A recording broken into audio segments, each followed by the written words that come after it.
Good morning, all of you. Today I am going to discuss very important Latin root word है माल। माल का अर्थ है bat. देखते हैं पहला जो वर्ड है माल न्यूट्रिशन। न्यूट्रिशन समझते ही हैं, तो यानी बैड न्यूट्रिशन क्या हो गया? बैड न्यूट्रिशन बोले तो lack of healthy food, lack of nutrients, जिसको हिंदी में बोलते हैं कुपोषण, उसी को इंग्लिश में बोलते हैं माल न्यूट्रिशन। नेक्स्ट वर्ड है माल प्रैक्टिस। यानी माल प्रैक्टिस मतलब क्या? जो हिंदी में इरेगुलरिटीज, हिंदी में बोलते हैं धांधलियां, विसंगतियां, बुराइयां, कुरीतियां, ये all these things come under mall practice है। जैसे बोलते हैं ना कि ये अनटचेबिलिटी है, चाइल्ड मैरिज है, ये सब क्या है? माल प्रैक्टिसेज है। नेक्स्ट वर्ड है माल एडमिनिस्ट्रेशन। एडमिनिस्ट्रेशन समझते ही हैं। अब क्या है? बैड इन एडमिनिस्ट्रेशन, यानी जब when administration doesn't work properly, तो वो क्या कहलाएगा? माल एडमिनिस्ट्रेशन है।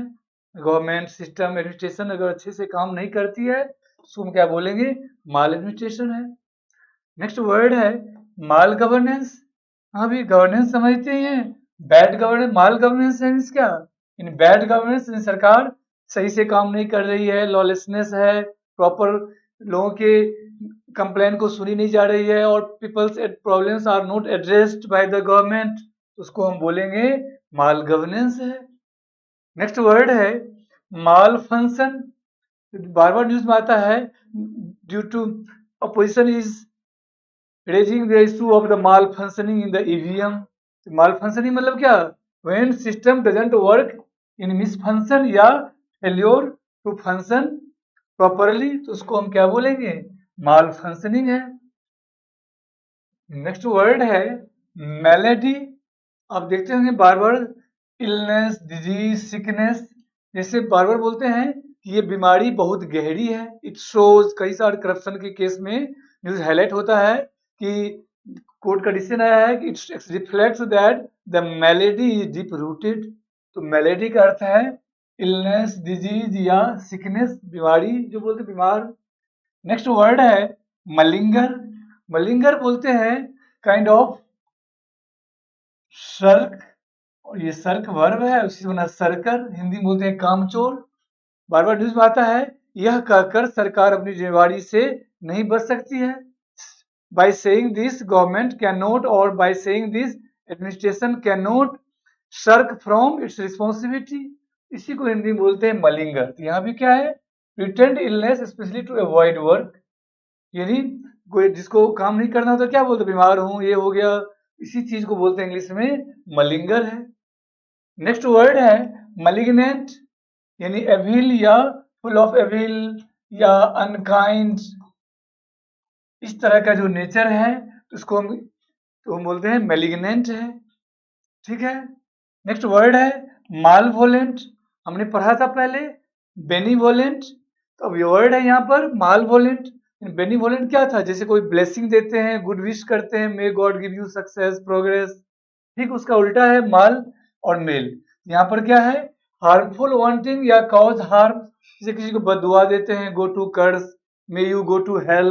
तो ये जो चीजें हैं क्या, ये मालवोलेंट कहलाएंगे।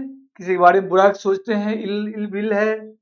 नेक्स्ट वर्ड है मेलडिक्शन। ये भी वही है, कर्स अटर, यानी बुरी, किसी के प्रति आप बुरा भावना रखते हैं तो वो क्या कहलाएगा? मेलडिक्शन है।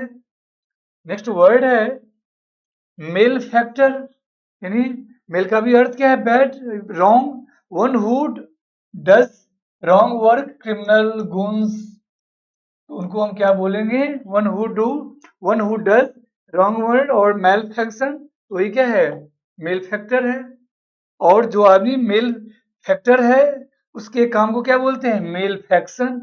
One who does wrong work, यानी जो गलत काम करता है वो क्या कहलाएगा? तो गलत काम क्या कहलाएगा? मेल फैक्शन या रॉन्ग वर्क।